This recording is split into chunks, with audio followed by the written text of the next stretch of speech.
अर्जुन की मृत्यु अपने ही बेटे के हाथों, पूरी सच्चाई। महाभारत का युद्ध खत्म हो चुका था, कौरवों का अंत हो गया था, पांडव हस्तिनापुर के राजा बन चुके थे। लेकिन युद्ध के बाद भी एक अधूरा अध्याय बाकी था। राजा बनने के बाद युधिष्ठिर ने अपने राज्य की शक्ति साबित करने के लिए अश्वमेध यज्ञ करने का फैसला किया। नियम यह था कि एक घोड़ा छोड़ा जाएगा। जिस राज्य में वह जाएगा वहां का राजा या तो समर्पण करेगा या युद्ध करेगा। उस घोड़े की रक्षा की जिम्मेदारी मिली अर्जुन को। अर्जुन और चित्रांगदा की कहानी। महाभारत के वनवास काल में अर्जुन मणिपुर पहुंचे थे।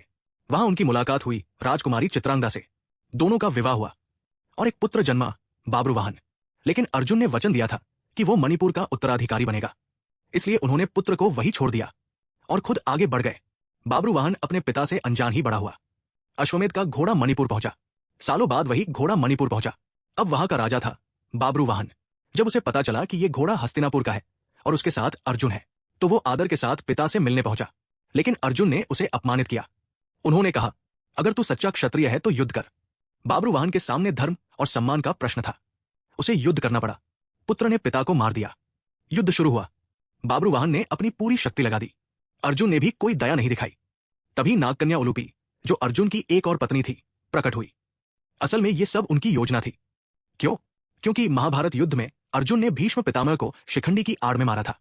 इस कारण उन्हें श्राप मिला था कि उन्हें अपने ही पुत्र के हाथों मृत्यु मिलेगी। बाब्रुवाहन का एक दिव्य बाण सीधा अर्जुन के हृदय में लगा और अर्जुन भूमि पर गिर पड़े।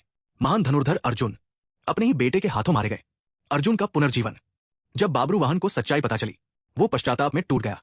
तभी उलूपी ने नागलोक से संजीवनी मणि लाई और अर्जुन को पुनर्जीवित किया। इस तरह श्राप भी पूरा हुआ और अर्जुन जीवित भी हो गए। पिता और पुत्र का मिलन हुआ। बाब्रुवाहन ने हस्तिनापुर की अधीनता स्वीकार की